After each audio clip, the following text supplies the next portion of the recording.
Project Nur and the American Islamic Congress. We welcome you all tonight to our sixth and final Science and Islam Dialogue Series event, Extraterrestrial Life, an Islamic Look. My name is Matthew Agar. I am your moderator for this evening. Tonight's dialogue touches upon Islam's perspective on extraterrestrial life and looks at what Islam has to say about the possibility of life on other worlds and how this reconciles with the scientific understanding of extraterrestrial life.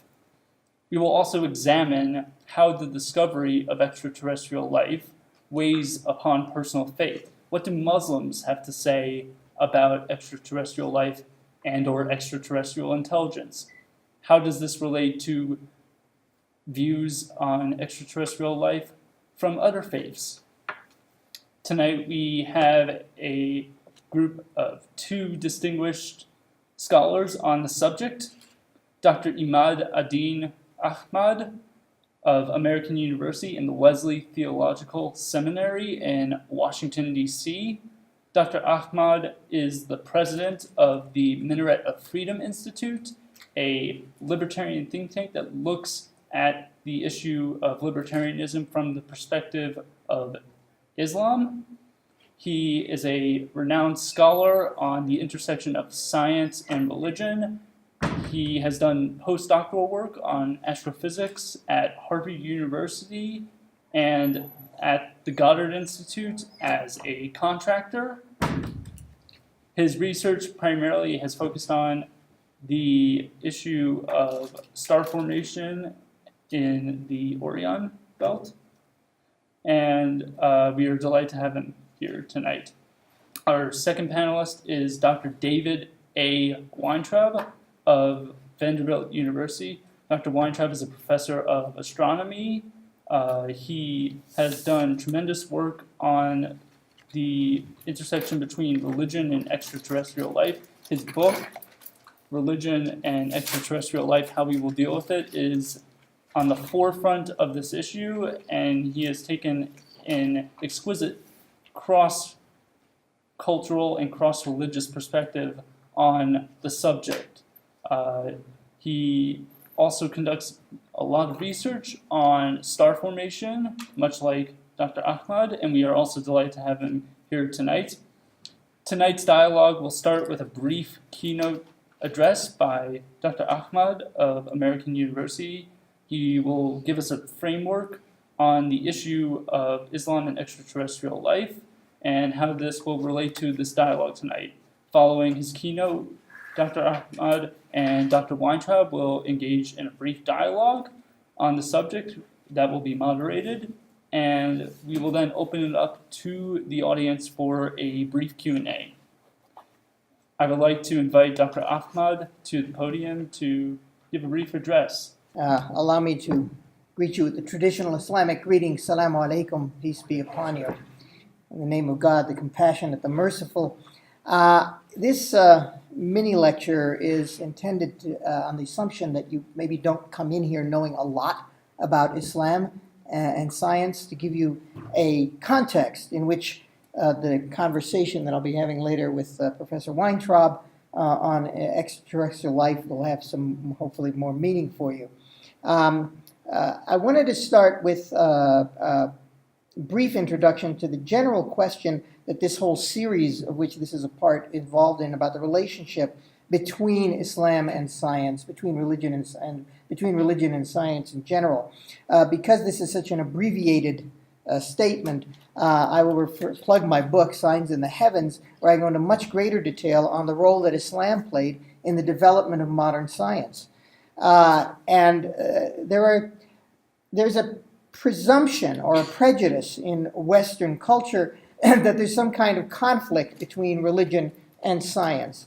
And this is not necessarily the case. I don't think it's true of most religions, as a matter of fact, and it is emphatically not the case in Islam. There has been historically a question of a tension between reason and revelation.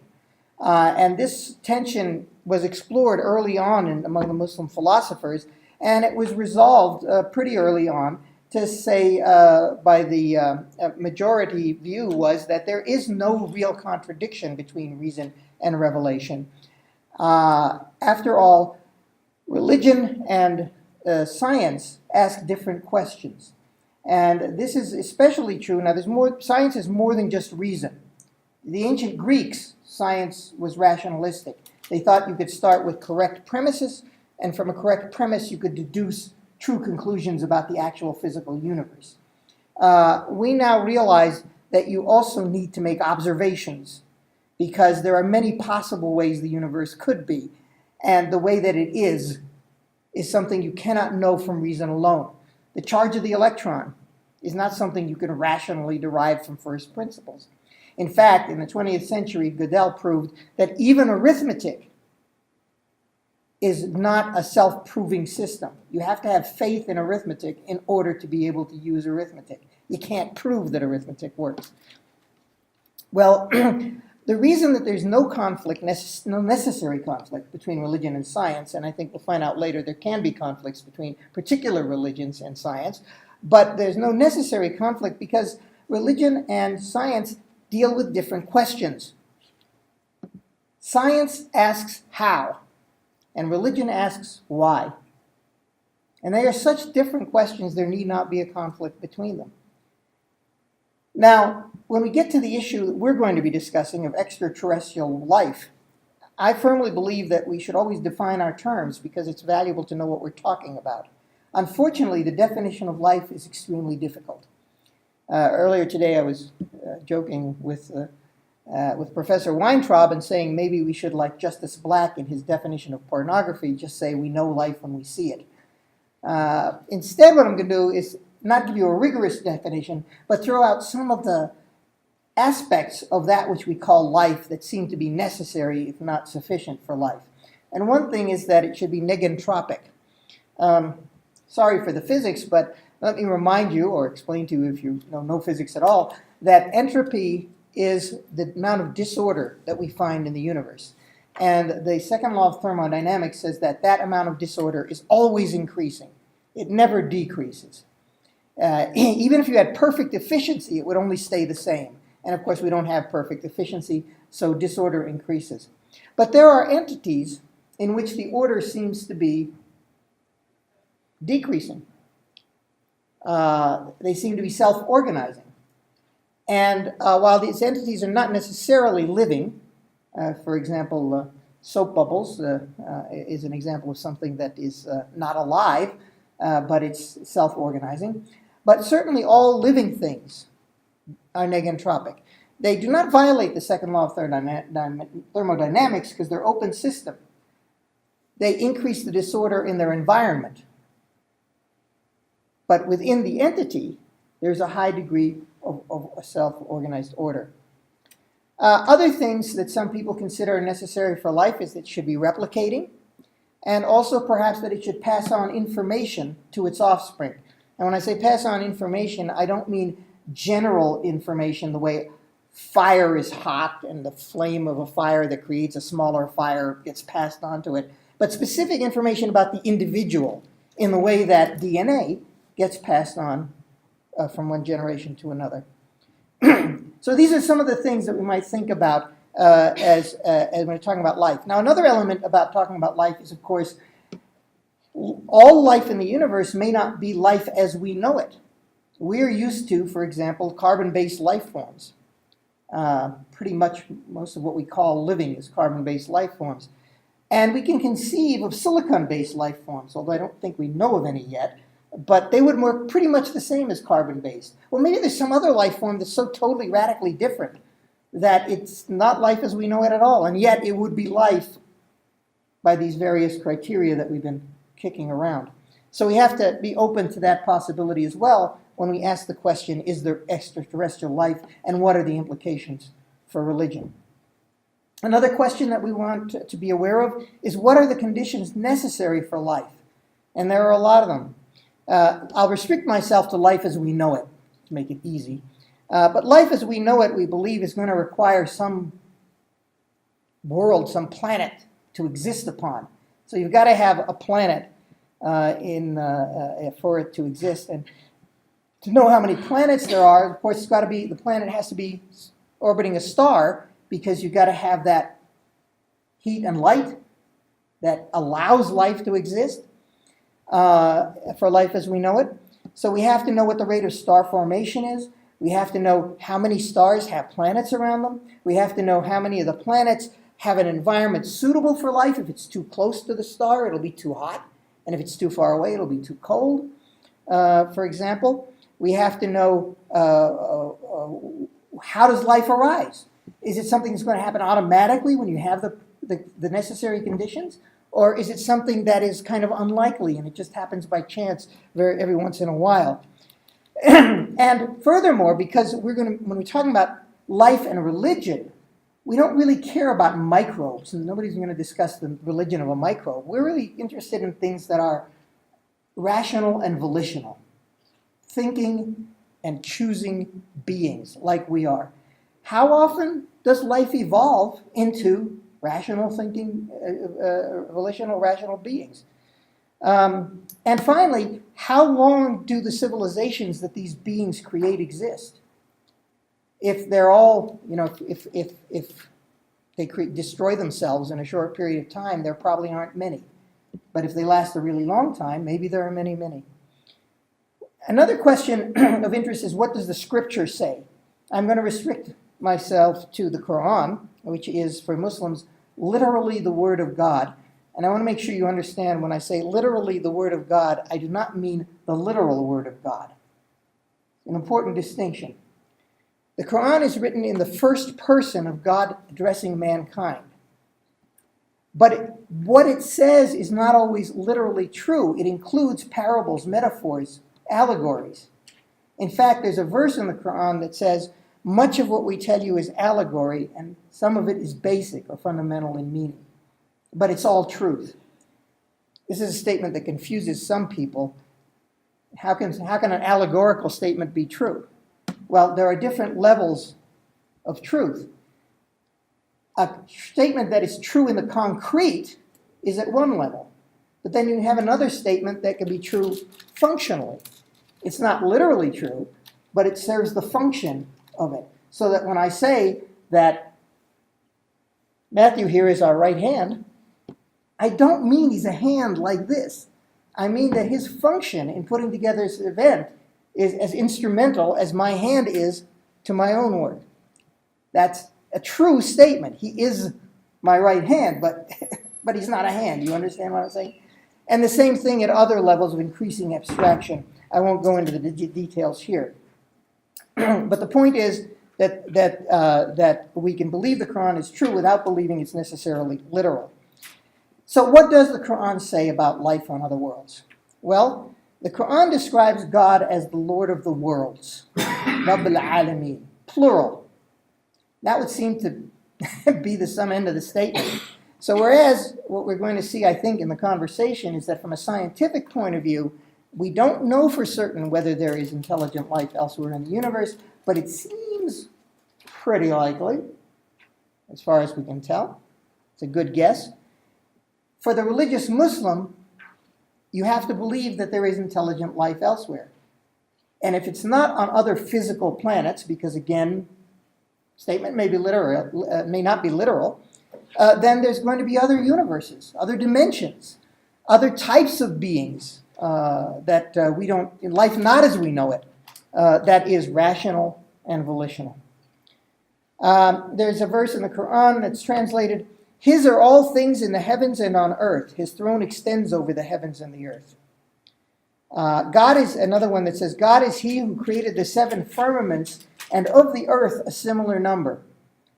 Now you have to remember, again, this word number 7 in spiritual language, 7 means complete. So you don't take it literally to mean 7, but a large number of worlds. And so there are many worlds on which life could exist. And he has created other things of which you have no knowledge. So God's creation is not limited to the things that we see here on earth. It is infinite. And among his signs is the creation of the heavens and the earth and the moving creatures that he has scattered throughout them. And he has the power to gather together when he wills. So the moving creatures, which would be like animals, things that crawl or walk.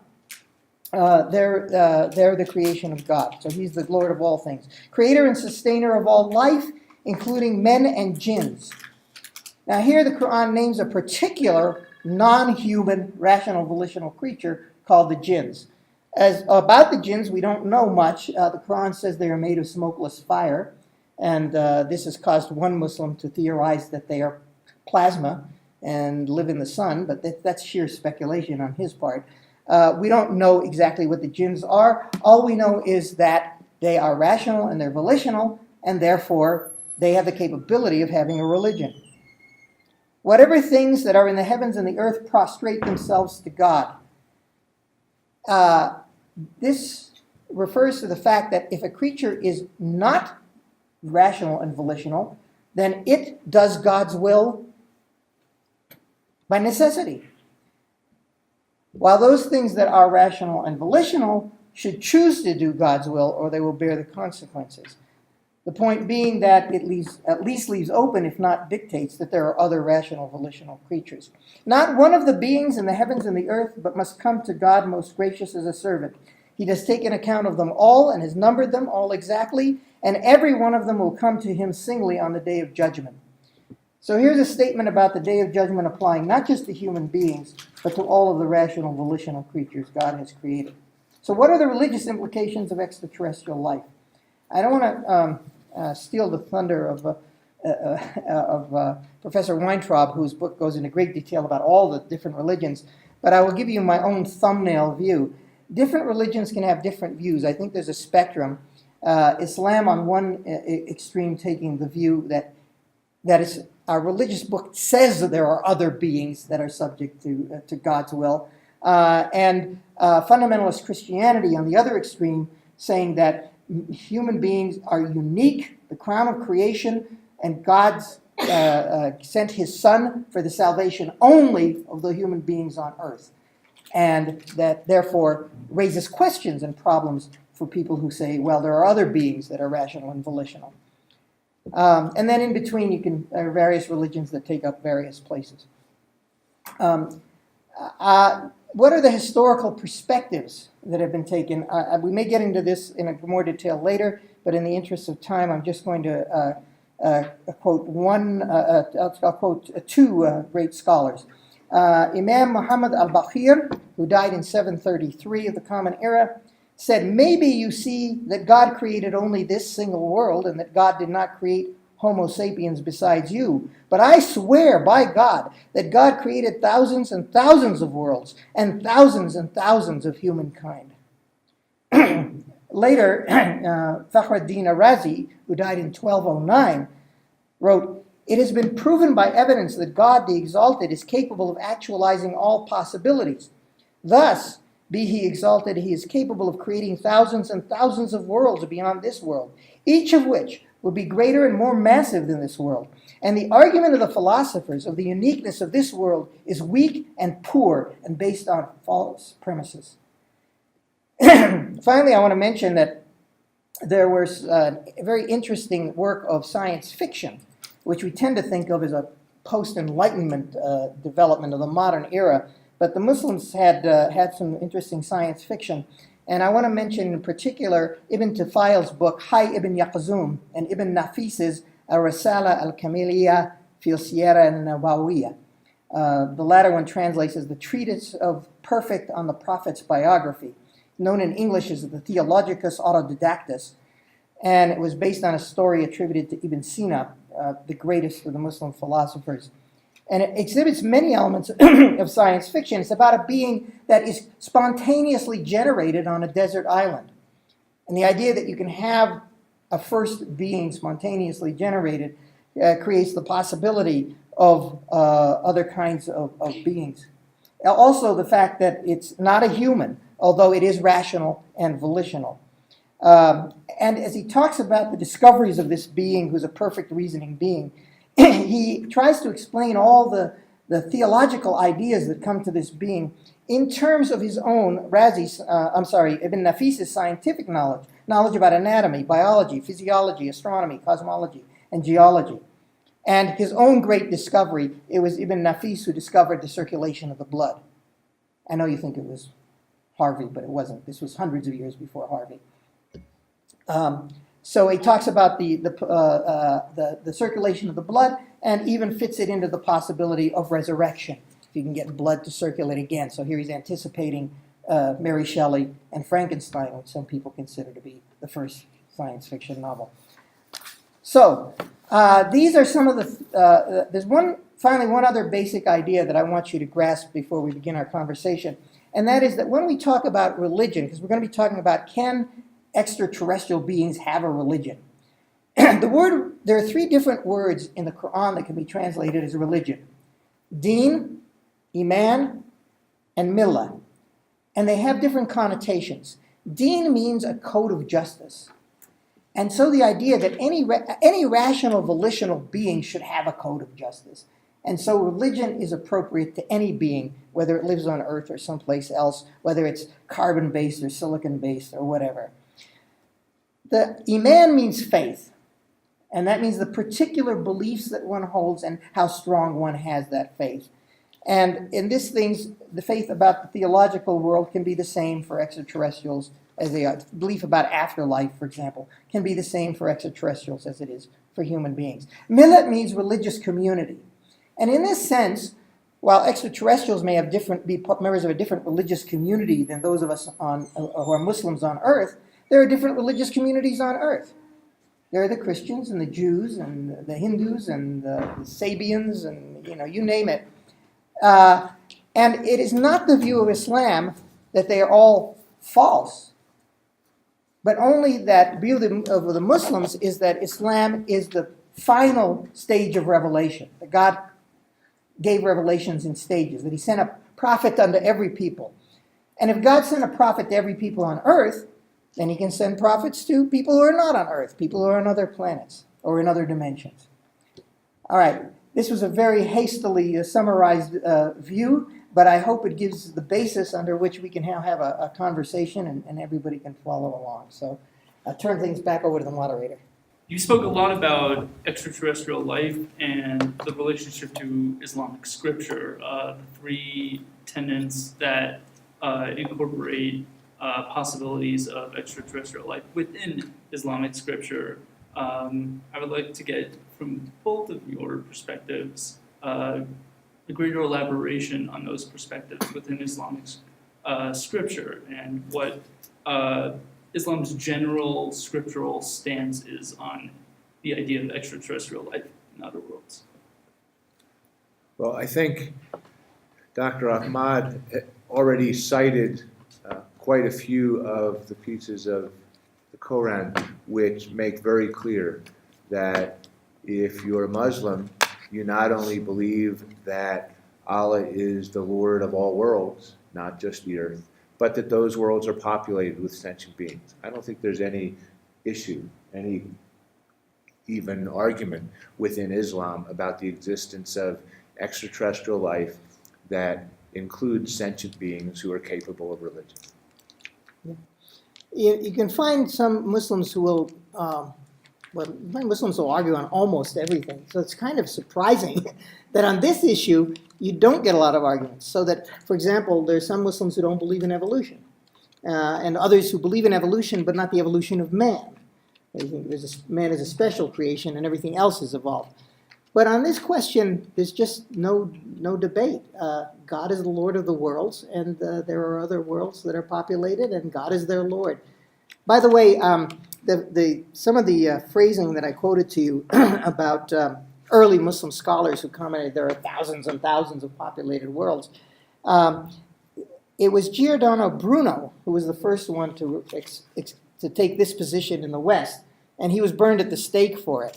He was criticizing Copernicus because although Copernicus put the sun at the center of the universe and had the Earth circling it, he still held that the sun and the sun system was unique.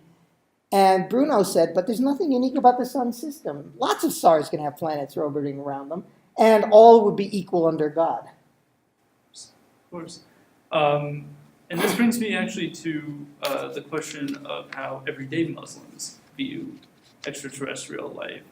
We've heard the general Muslim consensus on the issue of extraterrestrial life, that if God is all powerful, if he's a universal, if Islam is a universal religion, then other worlds have to exist where there is the possibility of extraterrestrial life. But what do everyday Muslims have to say about the subject? I don't know any Muslim. I've never met a Muslim who had a problem with the possibility of extraterrestrial life. And all Muslims believe in the existence of jinns because they're mentioned in the Quran. And while they may differ about what a jinn is, I don't know any Muslim who would deny that they exist. At the same time, I think most people of most faiths have spent almost no time thinking about extraterrestrial life. So while the foundation for believing in extraterrestrial life exists within the scriptures, most people are probably not closely aware of that. It's there, but it's not part of their everyday. Of course. And Dr. Ahmad, you brought up some famous Islamic scholars and what they had to say on the role of extraterrestrial life. I would just like to hear from both of you on some of the competing nuances within those interpretations on extraterrestrial life. There is that general consensus, but there has to be some general nuances in the difference of interpretation on the issue. Well, use the example of jinns.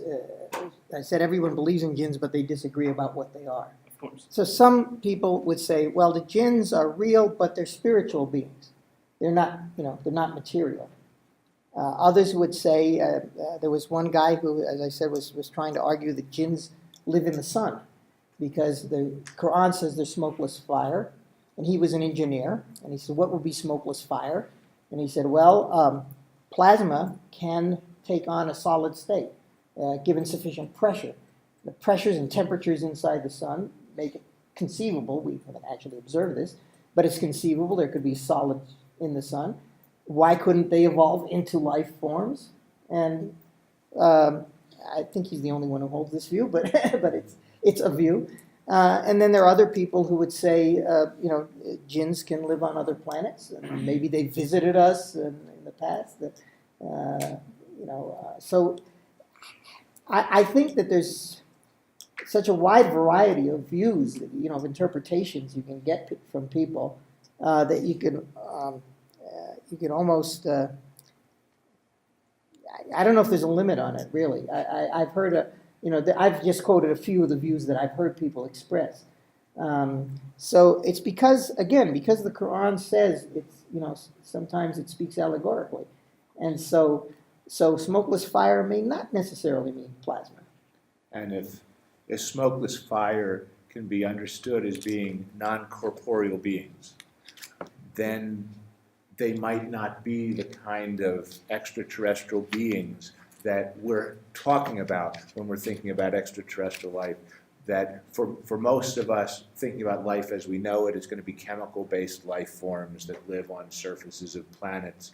And yes, there could be other kinds of life, pure magnetic fields that are life, but we don't know how to talk about those.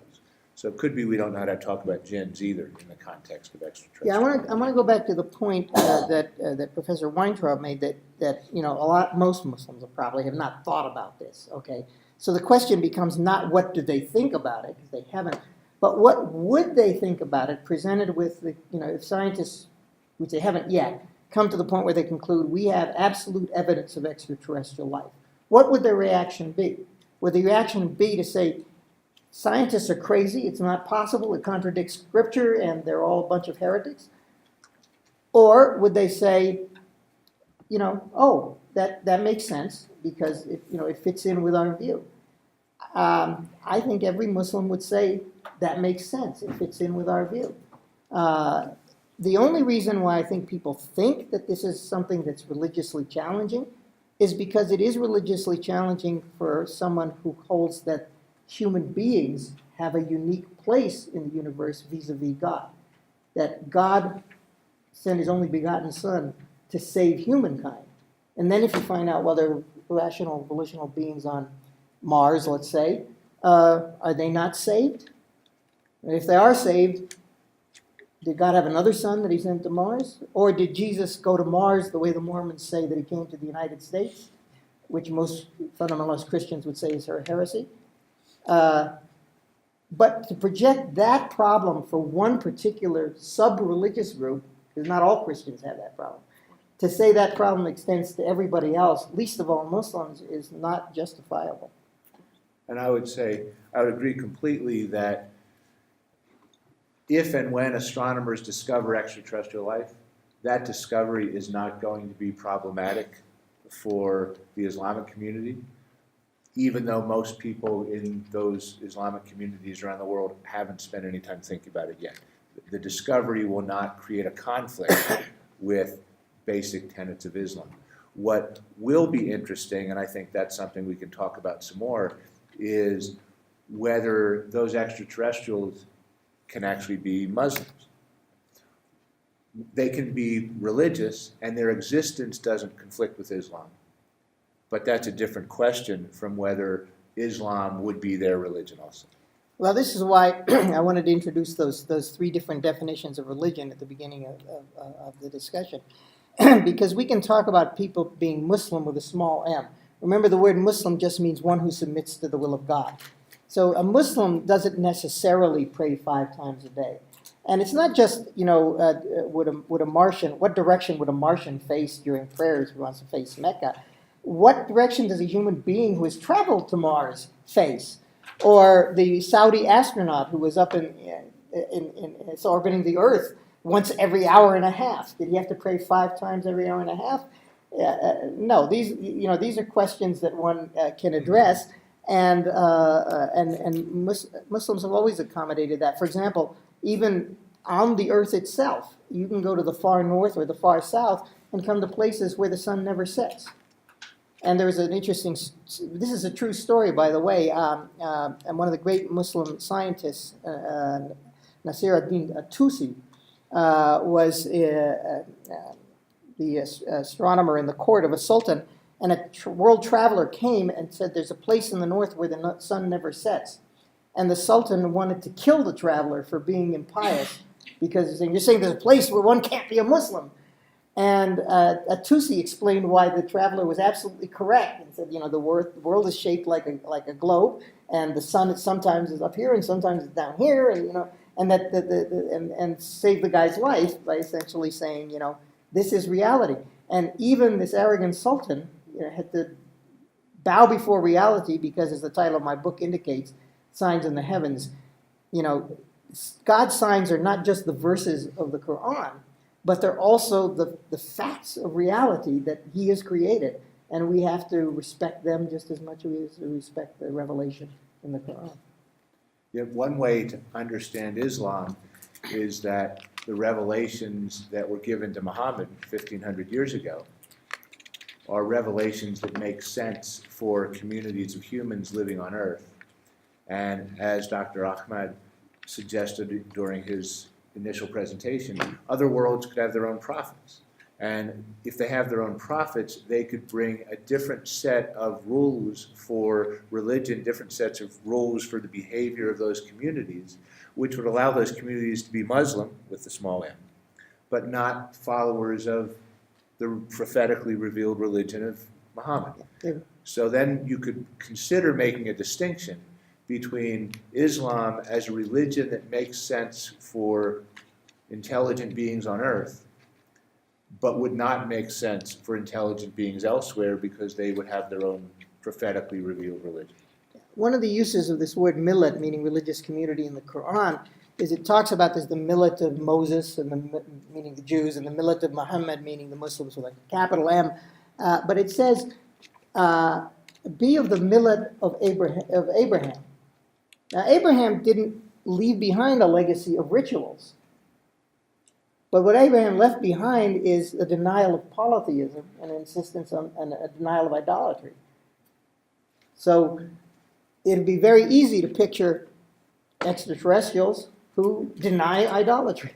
And in that way, they're part of the millet of Abraham.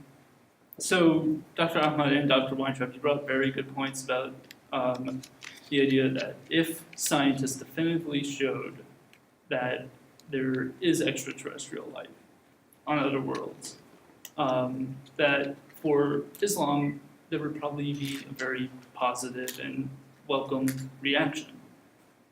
How would this reaction differ for other religions, whether they be of the Abrahamic faiths or non-Abrahamic faiths?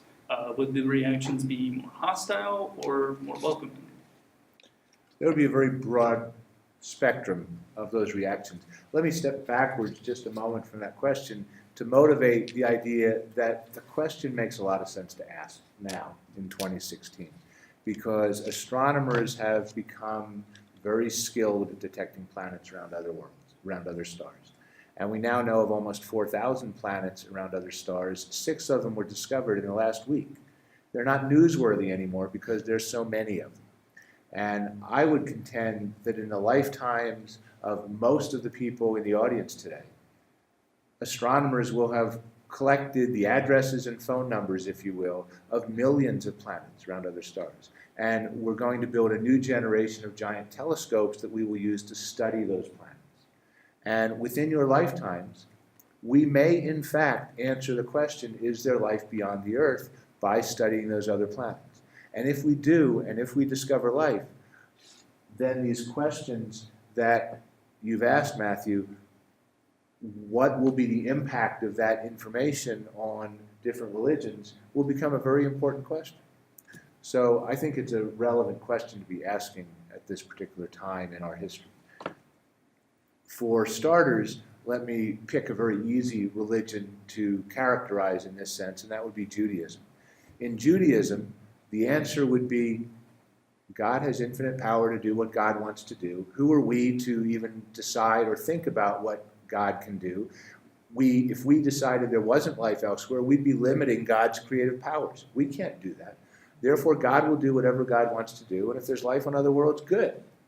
Doesn't matter. Judaism would be quite fine, and I don't think there's really any distinction between different denominations of Judaism on this point.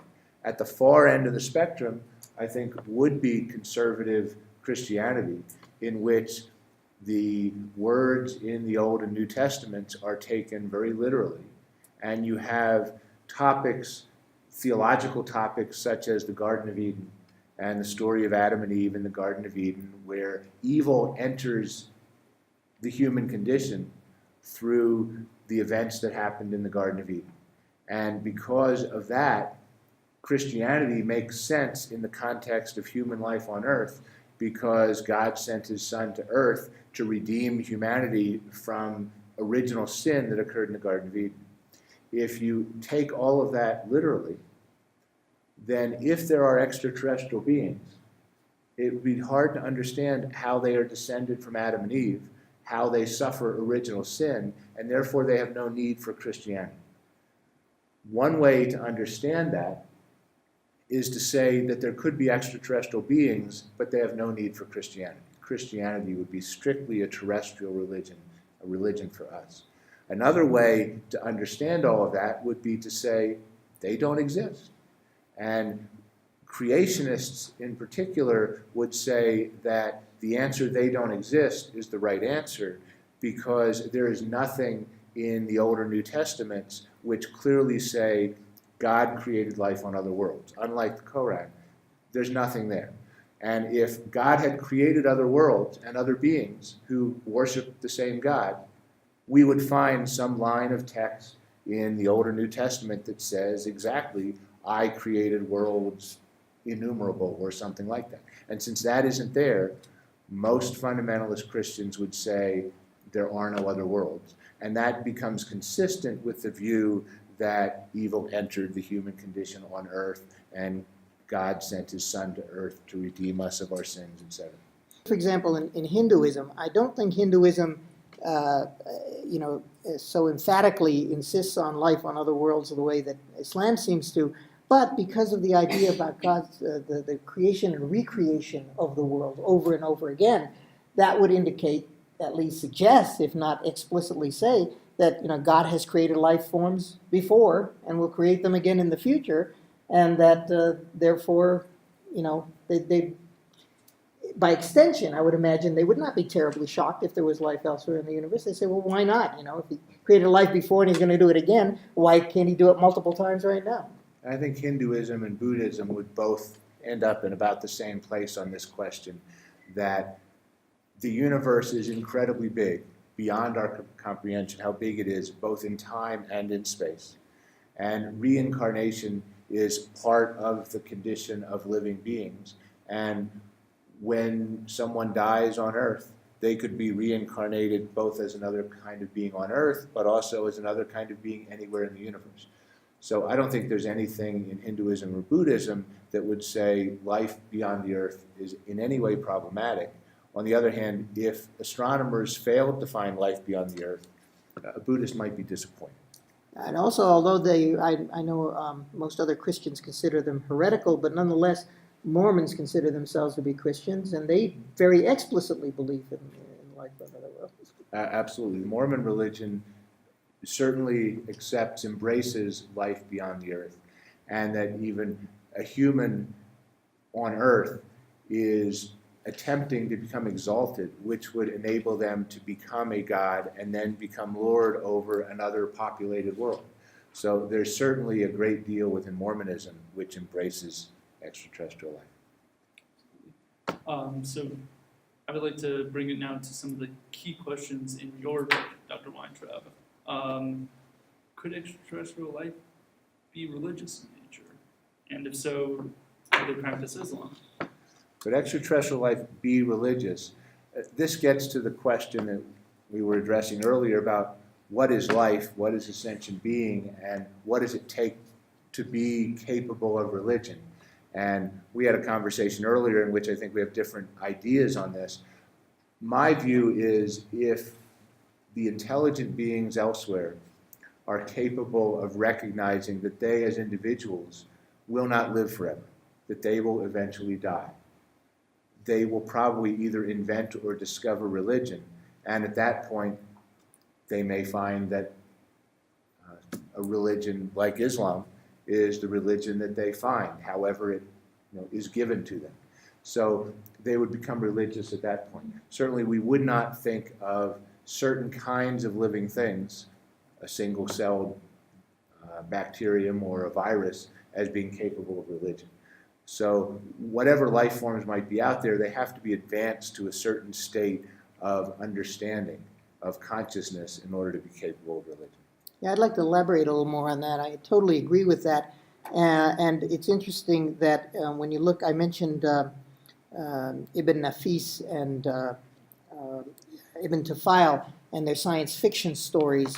In Ibn Nafis's story, his character is, who has been raised on this desert island all by himself, discovers all the laws of nature through his own scientific experiments. And then one day, a group of human beings crash lands on the island.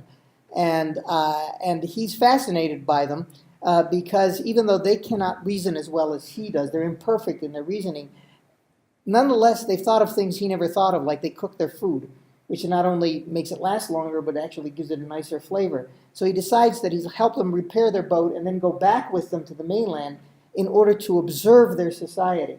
Because one thing he was never able to figure out, he not only developed all the earthly sciences, but he also came to a belief in the existence of God, because somehow this amazing world had to be created.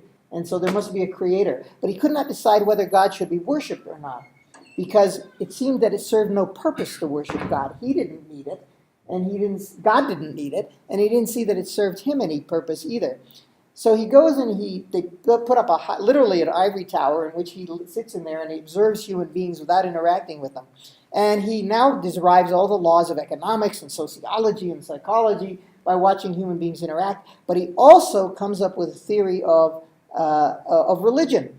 And he says that as human life evolved on earth, it was necessary for God to send a series of prophets who would come down and give a successively more complete revelation as mankind became more and more sophisticated. And then as mankind reached its maturity, he would send a final prophet who would come with the final version of the religion that would serve the following purpose: that while he, the perfect reasoner, understood why the laws of the sociological laws existed and were to be followed and were for the benefit of human beings, And while great philosophers could, however imperfectly, come to the same conclusion he came to, that even the best of the philosophers were imperfect and needed a little guidance from God to perfect their reasoning, and the masses were totally incapable of understanding these things. But when a prophet came from among them, someone of great moral character whom they all admired, and he said, yes, these are the rules of right and wrong, and by following the right rules you'll succeed, and following the wrong rules you will fail, that this made the success of human civilization possible. This analysis that he makes of these rational volitional creatures on Earth would apply to any rational volitional creatures anywhere. And therefore, as Muslims, we would assume that God will send prophets to every people, including people on other planets. Now, from the perspective of astronomers, it's quite possible that we will discover life beyond the Earth. But what we're going to discover in the near future will just be evidence in the chemistry of an atmosphere of a planet that there's life there. We wouldn't necessarily know what is down there on the surface. So we wouldn't easily be able to discover that there are rational volitional creatures there. We could just say there's life on that planet. Having done that, we can again get back to the question of what do you do with that information? What's the impact of that information? If you embrace evolution as a possibility within the biological universe, then the possibility exists that those single-celled creatures, if that's all that's there, will someday become intelligent beings and discover religion. If you don't accept evolution as even a possibility, then single-celled extraterrestrial life is not even relevant to the conversation. There's another wrinkle to this question of can an extraterrestrial being be a Muslim? The jinns, there's a verse in the Quran that talks about the jinns overhearing some Muslims reciting the Quran and listening to it, saying to one another, this is the truth, we believe this. So there's an example of, in a general sense, extraterrestrial, maybe not necessarily extraterrestrial as we're using the word, but an extraterrestrial being converting to Islam. So why not? It's entirely possible. If a being comes to Earth, then the rituals on Earth would become meaningful to them. So this also brings up the question of religious practice among extraterrestrial life. And Dr. Weintraub, you talked about this in great detail in your chapter in your book on Islam. How the 5 pillars of Islam would differ among extraterrestrial life, how they would pray to face Mecca, or even if humans were transported to another world, how would they practice Islam differently? So I would like to ask both of you, how would the practices of Islam differ on other worlds from those on Earth? I think we've already talked about this a little bit. I think if one takes the practices of any religion very strictly, then you have problems when you transport those practices to any location that is not where those practices were first developed. So if you take the rituals of Islam out of the equatorial region of the Earth to the polar regions, you've got problems. You've got more problems if you take the practice of Islam to Mars or even beyond Mars.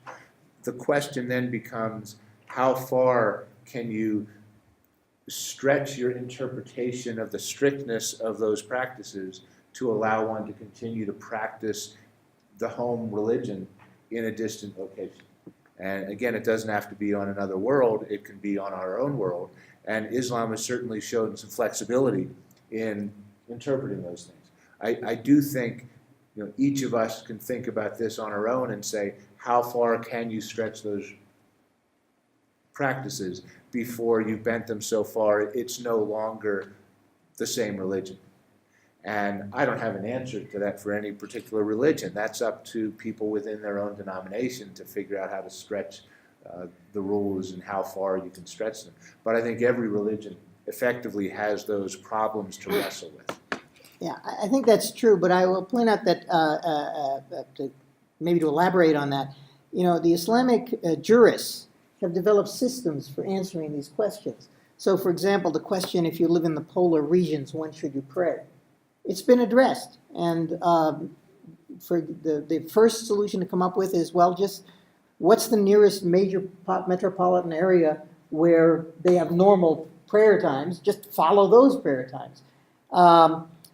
If you, the requirement of Islam that you have to make the pilgrimage to Mecca, that was, you were always exempt from that if it was physically impossible to do so. So if you born and raised on Mars and don't own a spaceship, then you're exempt from that requirement. So these are things that we have mechanisms for dealing with and for coming up with answers. But I have to point out, there's a verse in the Quran that I think is very important to bear in mind. Quite apart from the machinations of the religious jurists on answering these questions, there was a question, there's a verse in the Quran about what direction you pray. And of course, if you're on Mars, what direction you pray is going to be quite challenging, let alone if you're in another galaxy. It said, the verse translates something like, "It is not righteousness that you face the east or the west. It is righteousness that you do good deeds and be charitable," and so on. So the idea is that these rituals are only there to serve a higher purpose. And when the rituals become impossible, then forget about the rituals. Remember the higher purpose. And I think that makes perfect sense. One has to imagine that if you were an Islamic astronaut and you went to another world, you'd have no problem finding ways to continue the practice of your religion. If you were an extraterrestrial being in a galaxy far, far away, you might ask the question a little bit differently. If that being could come to the Earth, they could follow these rituals. If you're not following enough of the rituals, at what point are you now practicing a different religion? You may have, I would say, a similar faith, but it might be a different religion where the religious practices are a different set of practices that enable you to have a similar faith. But that's a matter of interpretation on. But again, from the Islamic point of view, the most important thing is the willing submission to God. That's why in the advice the Quran gives on interfaith dialogue, it says you should invite people to the way of Islam. It's talking now about the people of the book, people like Christians and Jews who have gotten a revelation before you. It says invite them to Islam, but if they say they do not accept it, then say, then at least will you follow your own religion? And if they say they're not going to do that, then say, well, we at least are Muslims. Now it's interesting. They're saying we are Muslims after they say we're not going to follow, your religion or our religion. So that this is, I think, this is Muslims with a small m, saying, well, our intention is to submit to God, whatever your intention may be. Of course. And I think that brings up an interesting topic. If in the near future there was an extraterrestrial encounter between humans and an intelligent form of extraterrestrial life, and extraterrestrial life decided that they were not going to follow any religion, earthly religion, what would be the reaction of Muslims towards that decision? I think one of the aspects of your question is whether there's anything compulsory in the terrestrial religion, in this case Islam, to compel those beings on other worlds to follow our religion. And I'll leave you to answer the question about Islam in particular. We do have religions on earth which would say part of the culture of that religion, part of the requirements of that religion, is to proselytize, is to convert others to their religion. In which case, if we discovered extraterrestrial beings, one can imagine sending emissaries to try to convert those beings to whichever religion those emissaries are emissaries from. It's not obvious that that's going to make a lot of sense, even though I think a number of religions have done that in the past. So when the sailors from Portugal and Spain discovered the so-called New World 500 years ago, one of the first things that happened was an attempt was made to convert the heathen in the New World to Christianity. It's not obvious that that makes theological sense, and I talk about some of those reasons in my book. You can think about that. If those beings are not descended from Adam and Eve and haven't suffered from original sin, then why would you convert them? Why would you try to baptize them? And the Pope in the 8th or 9th century issued a decree that said there is no life at the antipodes. The antipodes were the other side of the earth on the other side of the ocean, in particular because those beings, if they existed, could not be descendants of Adam and Eve, and therefore they don't exist. So if you discovered other beings on other worlds, and they're not descendants of Adam and Eve, if you follow that theological train of thought from Christianity, there'd be no purpose in converting them. In Judaism, Judaism generally doesn't believe in proselytizing and converting. If those extraterrestrial beings chose to learn about Judaism and wanted to convert, great, let them convert. Okay. Yeah, the point is valid, and I'll just elaborate in the case of Islam. Because the theological point that the whole point of Islam, the main teaching of Islam, is that one should voluntarily submit to the will of God. If you are coerced into doing anything, then you're not voluntarily submitting, and you've defeated the whole purpose of the exercise. The Quran says, "La ikraha fid din." There be no compulsion in religion. I already quoted the verses about interfaith dialogue. It seems to me, well, obviously it's referring to other human beings. It applies just as well to other, creatures, including creatures from outer space. The statement about I mentioned the jinns who had converted. In the Quran, while it is clear that only human beings are descended from Adam and Eve, nonetheless it says the jinns will be judged on the day of judgment. So you don't have to be descended from Adam and Eve in order to be judged. So aliens who are not descended from Adam and Eve, obviously, they're still going to be subject to God's judgment as they're subject to God's rule. So there's absolutely no ambiguity on this question, and the only question is to what degree, should they be following the rituals, if you will, of earthly Muslims.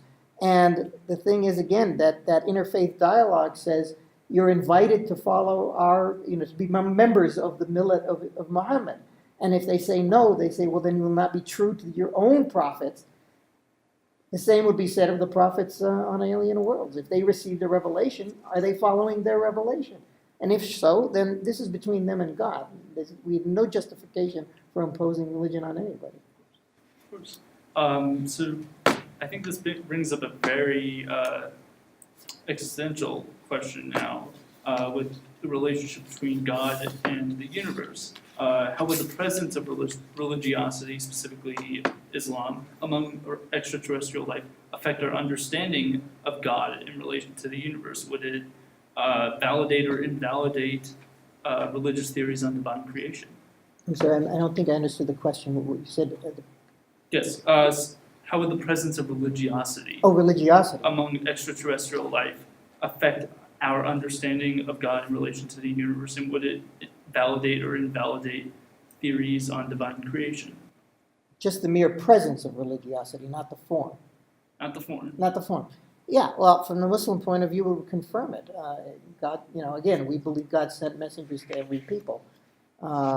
If that includes people now, we include beings from other planets.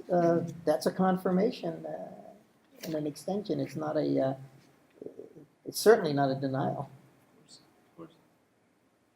I don't have any problem with that. I think the discovery of extraterrestrial life would confirm to any religious believer of any denomination, I think, the enormous powers of God. And having received that message, if you will, then I think by extension you're going to find a way to use that knowledge to, again, confirm your particular views about God.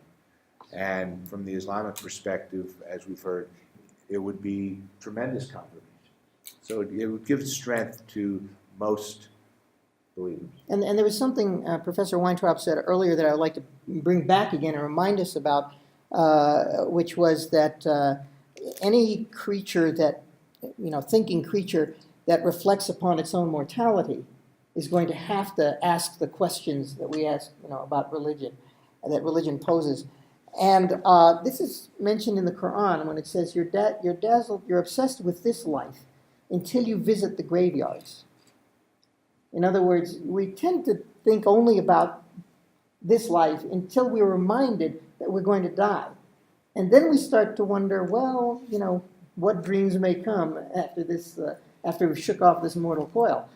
And since I'm going to presume that life on other worlds are not immortal, I would say that observation has to apply to them. When they reflect on their own mortality, they have to confront these questions. Now, a question that's the complement to the one you just asked. What if, over the next century, astronomers do study millions of other planets and find nothing that even hints at the possibility of biological activity anywhere? According to the cosmological principle, which most scientists and philosophers have embraced for the last half millennium, our part of the universe is typical of the rest of the universe. The same chemistry exists here, the same elements exist here, the same laws of physics apply here as everywhere else. And if we study a significant portion of the Milky Way galaxy and find no evidence of life, that would suggest that we at least live in a pretty lonely place in the universe, and it might even suggest that we're it. Now, we will never be able to prove that we are alone. We can never we can never study every planet in an enormous or even infinitely large universe. But if we discover that the Milky Way is a lonely place, that could have a different impact on our religiosity in terms of thinking about how unique humans are, how important we individuals may be in the larger universe. And I don't know how that would impact Islam, but I think it's an important question to consider. What would we think if we actually discovered that we're it? Well, as a scientist, I have to be neutral about this. So if life is discovered or if it's not discovered, as a scientist, all I can say is that's interesting. As a Muslim, if extraterrestrial life is somehow denied, I'll be disappointed. It won't shake my faith, but I'll be disappointed because God held out this tantalizing possibility and then denied us the realization. But on the other hand, as I think you were hinting, even if we fail to find life, it doesn't mean it's not there. I'm reminded of something Carl Sagan said about why we've never been contacted by alien beings. If we're a very young technological civilization, if there are other civilizations out there, they're probably more advanced than we are.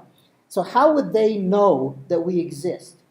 The only way they would know we exist is our television signals and our radio signals have been going out there into space. And they would only, recently, because it takes, the speed of light is limited and other planets are so far away, they would only relatively recently have the opportunity to watch our television shows. And if they'd been watching our television shows, maybe that's why they didn't come. And that would be a sign of their intelligence.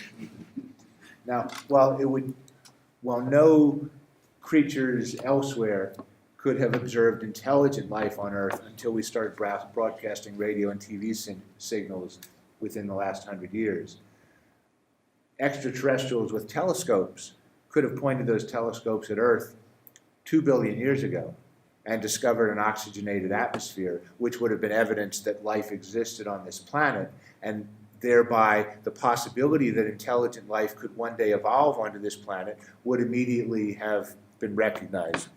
Unless they came up with an alternative theory to explain the oxygen. I'm reminded of the experiment that Gil Levin put on board a Mars lander to look for life on Mars. I'm oversimplifying a little, but basically he put food out to see if it would be consumed by any life forms on the planet. And it was consumed very, very quickly. So quickly that other scientists said this does not prove that there's life on Mars because they shouldn't be able to eat that fast. Some chemical reaction we hadn't anticipated must be the explanation of the food being consumed. So, people can come to a different conclusion. Absolutely. And I think the last question that I have to wrap up this dialogue is, what does the current scientific community have to say in terms of their efforts to explore the possibility of extraterrestrial life through efforts by NASA and other space programs in the context of religion? What are they discussing on the matter? I don't think most astronomers who are active as, within the field of astronomy are discussing religion much about what they're doing. They are simply trying to find planets, and then they're going to try to study the planets. And the fallout from those discoveries is outside of their professional domain. I don't think NASA is talking about the religious context of the search for extraterrestrial life. Some of us may be talking about it, but that isn't part of the scientific conversation. Yeah, I have to agree completely with that. It's why some people have a mistaken impression that scientists are generally a-religious, because in their scientific work, they never talk about religion. And people who are not scientists assume that therefore, all scientists are unbelievers. But that's not my experience. I found among scientists a wide range of religious views. It's just that their scientific research is not determined by their religious views. If you do scientific research properly, you should come to the same conclusion whether you're a Catholic, a Baptist, a Muslim, a Jew, a Hindu, a Buddhist, or an atheist, or just someone who just chooses not to think about religion at all. I would point out that the Nobel Prize in Physics was shared by Stephen Weinberg and Abdus Salam, an atheist and an Ahmadiyya Muslim. So. Thank you so much. This was a great dialogue.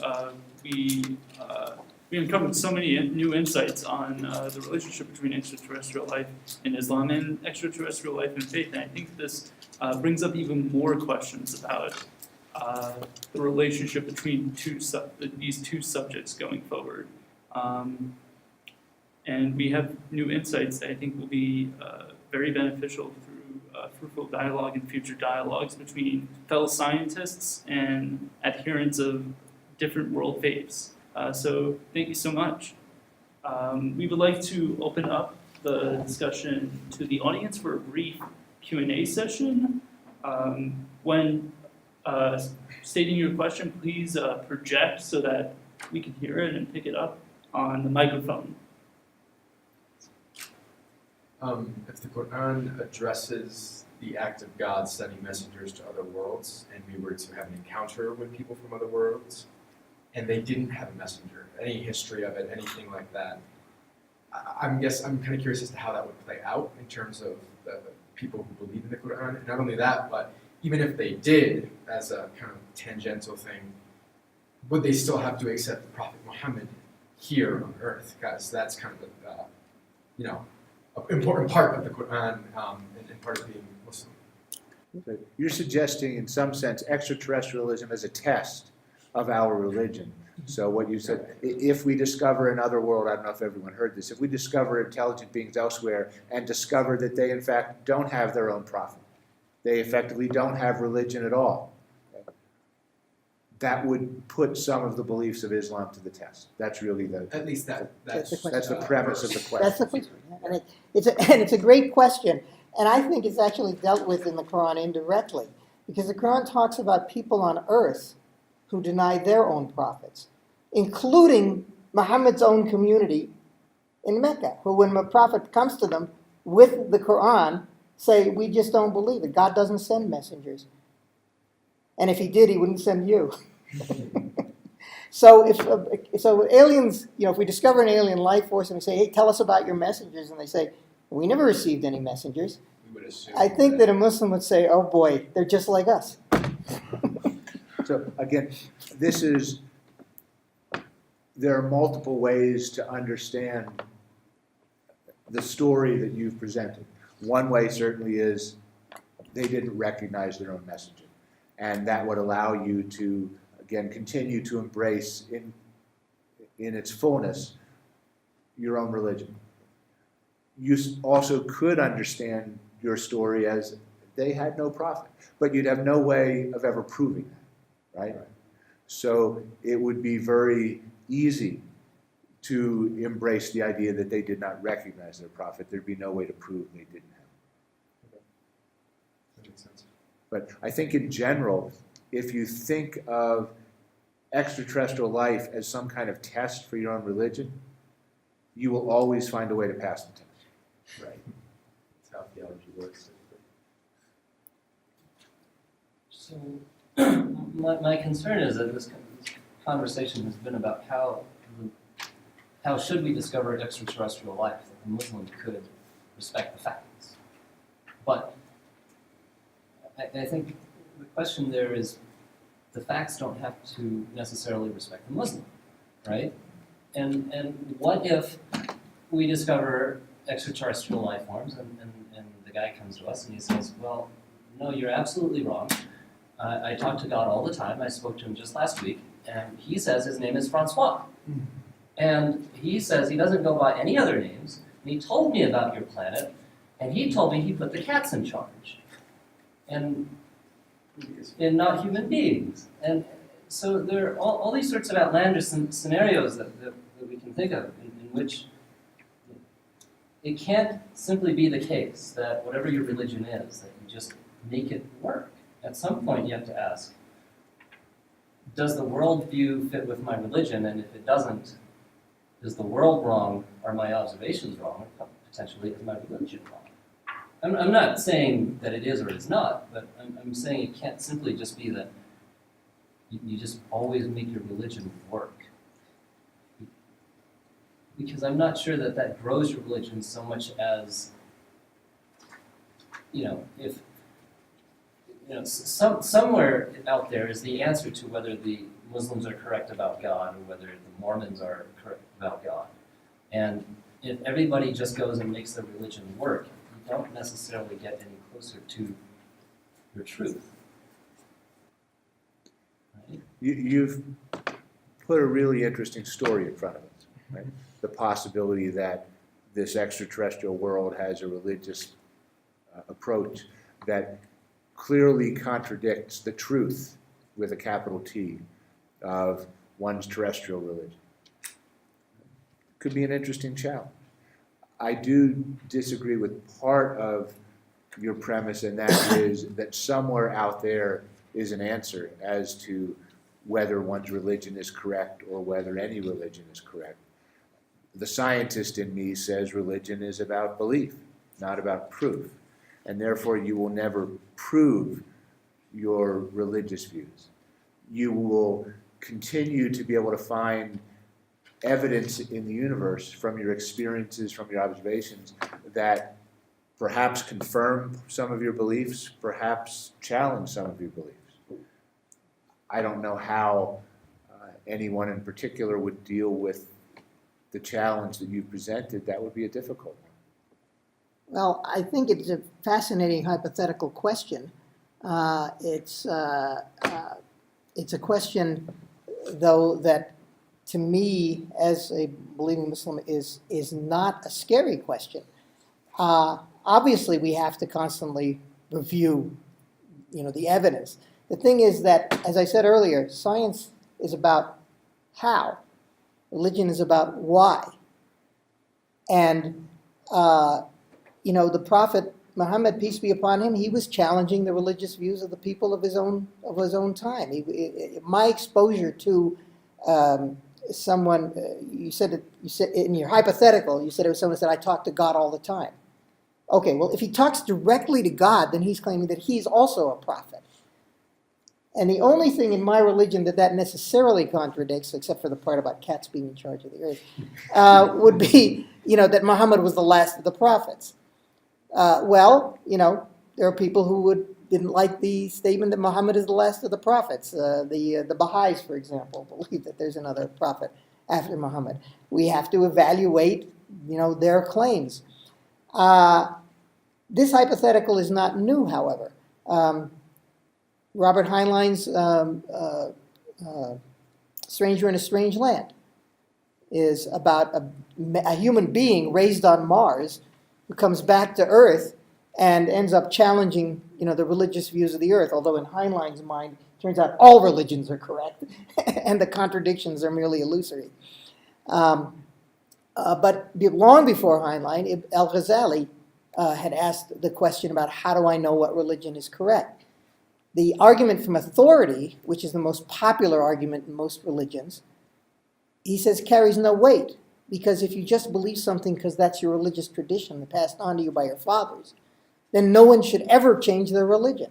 Everyone has to accept the religion in which they were raised. But if any religion is more true than any other, then this is a guarantee that most people will never find the truth. So what we have to do is we need a theory of epistemology. And Al-Ghazali's theory of epistemology was we have to rely, yes, on reason, but also on transmission from reliable sources, and also on our own experience. And when those three sources of knowledge reinforce each other, then we are as certain as human beings can be that we have the truth. It's not a perfect certainty, because only God can be perfectly certain.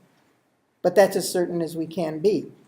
And he's, I recommend that you that you read some Al-Ghazali and especially his the deliverance from error, and see that this is something that from the Muslim point of view, we have to be open to new evidence.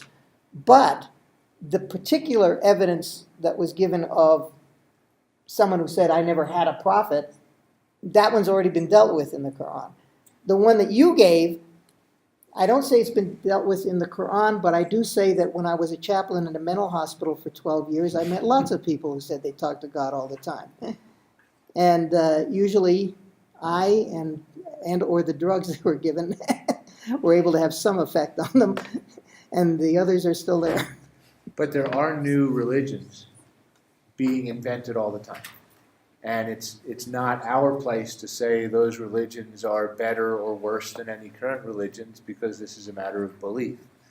And the idea that beings on another world could have a set of religious practices that have no relationship to religious practices on Earth, that's certainly a reasonable one. And some earthlings that discovered the existence of those beings and those religious practices might in fact decide they want to embrace them. That's how religion works. I'm not sure if you guys mentioned this earlier in the dialogue, but does the Quran specifically address how, or if the laws of, for one to become pious really in this world and in this life, is that universally applicable? So it talks about the creator of the worlds, what's talked about in the Quran applicable to everything. What I'm ultimately trying to ask is if something very similar, I guess, in structure were to come to us from another planet, but had completely different rules because they were completely different worlds. Does that fit into Islam? Well, there are different kinds of rules in Islam. There are matters of ritual and matters of justice. And matters of justice are universal. Matters of ritual are not. Okay. And so, if you're born on a planet with a 12-hour rotation rate, then perhaps you're only supposed to pray 2.5 times a day. But whatever your prophet said. But to be oppressed the weak, that would be wrong on any planet. So, especially after World War II, in the sort of European American Christian secular West, whatever you want to call it, there was a flourishing of visitation and abduction narratives, some which were called science fiction, some which were called science fact by the speakers. I'm just wondering if there are parallels, both science fiction-wise and also, just true abduction narratives in the sort of Islamic world, either in the West or in the Middle East and Central Asia. You're absolutely right that in the second half of the 20th century, there was a growth in abduction narratives by aliens, right? Yes. UFOs came to Earth, and an Earthling went up into the spacecraft, and in some of those cases, they were given, the rules for a new religion. And there are a number of those religions that cropped up, and some of them have a small number of followers, and some of them have more followers. None of them are major religions on earth right now. Most, I think, of those stories can easily be dismissed as fantasies. But again, within the realm of religion, if someone truly believes they've been abducted by aliens, I can't tell them it didn't happen. I can tell them how unlikely it is to have happened from a scientific standpoint. But when we're dealing with religion, it's not science's place to tell anybody of any religious persuasion that what they believe is not true. So, yeah, I suppose someone could have been abducted by aliens and been given the rules for a new religion. I think it's pretty unlikely that that truly happened. But I'm not sure we can do anything more than that with it. I don't think I can add much to that other than to say that, again, Al-Ghazali's observations would apply here. If someone says that was their experience, it's not my job to contradict their experience, but I can remind them that they should try to weigh their experience against reason and against what other reliable sources have told us. But if their experience is so firm in their own mind that they say, well, I don't care what other prophets have said, I don't care what the scientists say, I don't care what logic you may have to offer about how unlikely this is. It may have been unlikely, but it happened. How can I possibly refute that? And if they can persuade others to follow them, then you've got a religion. I was just wondering, a lot of things have come up into my head as you guys were speaking, but I was wondering if religion isn't that a human phenomenon created by our imperfection? And if we find life somewhere else other than Earth, those people do not be challenged by the same imperfections that we have as humans, which may qualify them as enlightened, complete, more reasoning, more intelligent than all of us. And if there's a space within religious people like you would be to say, they know better than we do about what is it that we call religion? I don't know what it is. Maybe we should follow them because they don't have issues in society and growth and perfection and justice and evil and bad because they didn't go through the Garden of Eden. Is that a possibility that religion would consider? That's a possibility that has already been fully embraced by Seventh-day Adventism. Okay. Ellen G. White, who's the prophetess of Seventh-day Adventism in the middle of the 19th century, claimed she had had visions. And if you're a Seventh-day Adventist, you accept that because she's the prophet. And in those visions, she visited other worlds. And on other worlds, she discovered that these beings were pure. Sin had never entered there. And as a result, she said they had no reason, in her view, for Christianity. Okay? But one could take that further according to your story and say they have no reason for religion because they have no reason to be cleansed of their sins or redeemed of their sins. They will all be redeemed in the end because they're pure, in which case they might need no religion. So Seventh-day Adventism believes that their version of Christianity is simply for humans on earth because we are the only evil beings in the universe, the only sinful beings in the universe, yet Seventh-day Adventism embraces the idea of extraterrestrial life, just non-sinful extraterrestrial life. I suspect from the premise I suggested earlier that if these beings are sentient and recognize that they are finite beings, that they will somehow come up with the ideas of religion, whether they're sinful or not. But that's just my ideas on the topic. There's no real basis for that. Your question is based on the premise that the Christian view of how evil enters into the world is how evil enters into the world. And the Muslims do not accept that premise. From the Muslim point of view, the story of Adam and Eve is a prelude to human life on Earth, not the explanation for the origin of evil. Muslims don't actually even look to the question of salvation. Muslims do not consider human beings to be in the position of somebody, say, who's drowning and needs a savior to come and save them from the drowning. Rather, we are people in a position who have been given a task to do and will either succeed or fail in the task. And what we need is the guidance to figure out how to succeed in that task. Now, rephrasing your question, to put it in the Muslim context, if we come across extraterrestrial beings who seem to be very successful in their task without the benefit of any kind of religious guidance, would that make us say, okay, so that means we're totally wrong to have accepted the religious guidance? I think we would be back in the story of Ibn Nafis with his character of perfect. These creatures that you're describing are like perfect. They're people who don't have our flaws and therefore somehow, are not in need of the guidance of the prophets. But it remains that we are, and that therefore their experience doesn't contradict our experience. It's just an alien experience to us. I think we have time for one or two more questions. Speaking of religion more broadly, not just of Islam, but suppose we were to discover alien life forms.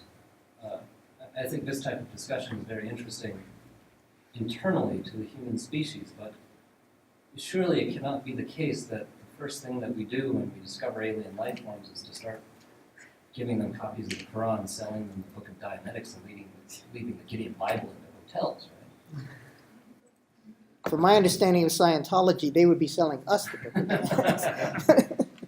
I agree with you that the first impact of discovering extraterrestrial life will not be us proselytizing ET, in part because the physical distance between us is so enormous. Even at current speeds of the most powerful rockets we have, to get to the nearest star, Alpha or Proxima Centauri, will take 75,000 years. So we're not going anywhere soon. If we send them an electronic copy of our sacred scriptures, well, it could get there at the speed of light, so we could get it there faster, but we'd have a hard time explaining what it was they were supposed to be understanding from that. I think the biggest impact on discovering extraterrestrial life for the enormously distant foreseeable future is on us, and on how we think about ourselves and how we treat each other. And a conversation like this, in which we recognize that other worlds could have slightly different religions or slightly different versions of our religion, similar types of views, allows us to think differently about each other and perhaps more respectfully about each other. I think the hypothetical, is there life out there, doesn't force us to confront these particular issues among ourselves as powerfully as the actual discovery of life beyond the Earth. That would be the impetus for some very powerful internal dynamical discussions here. Yeah, I think that's correct. It's the most interesting aspect of the prospect of encountering extraterrestrial life is how we're going to react to them, not how they would react to our religious texts. The Quran story about the jinns who overheard the Quran and said, this is the truth, we accept it. It didn't say they started practicing Islam, Muslim rituals. It just said they recognized this as a truthful statement. And I imagine that, I would hope as a Muslim that if we broadcast a copy of the Quran and they could figure it out and understood the Arabic and the context in which it was revealed, that they would say, oh, yeah, this is the truth. Not necessarily that, therefore, there's anything in particular that they should act upon it. We have time for one more question.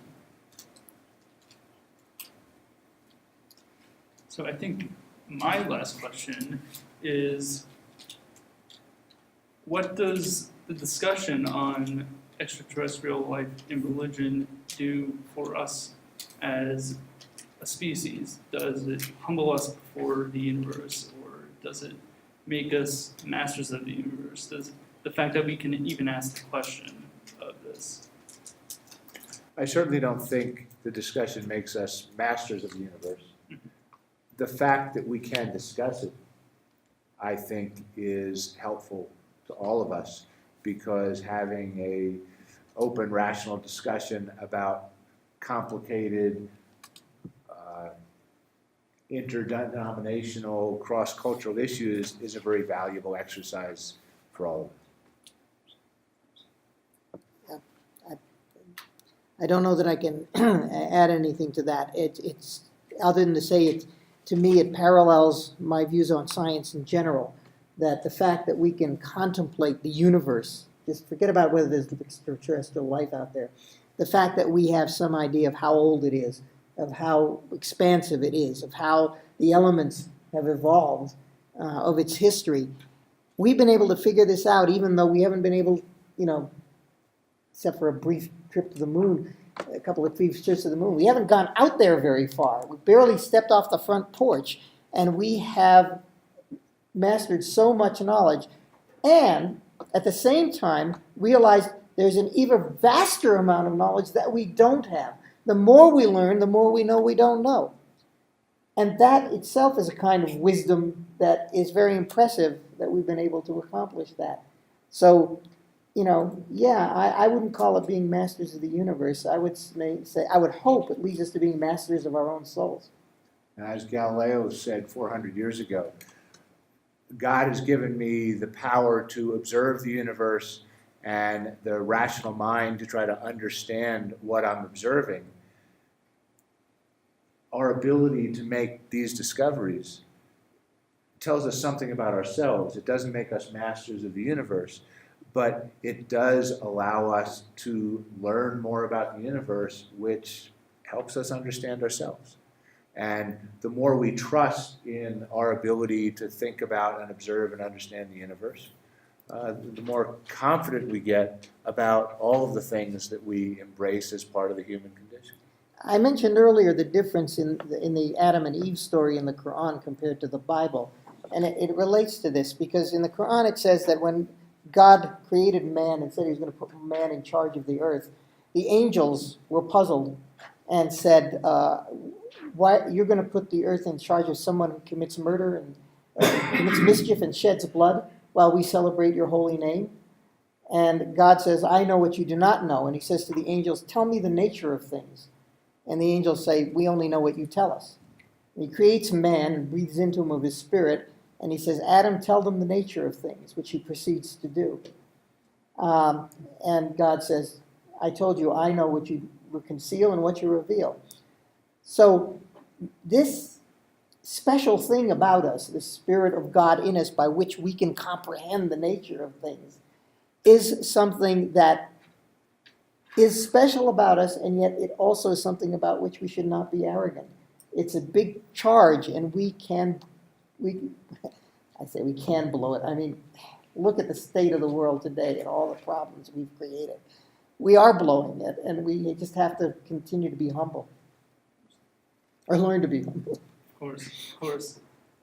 Well, thank you so much for participating in this dialogue and engaging our audience in questions of the universe, of religion, and its relationship to extraterrestrial life. This was an incredibly fruitful dialogue. I thought we explored things that I never even contemplated on the subject of extraterrestrial life and religion. Maybe you too have not contemplated on the subject. So thank you so much. Give a round of applause for our audience.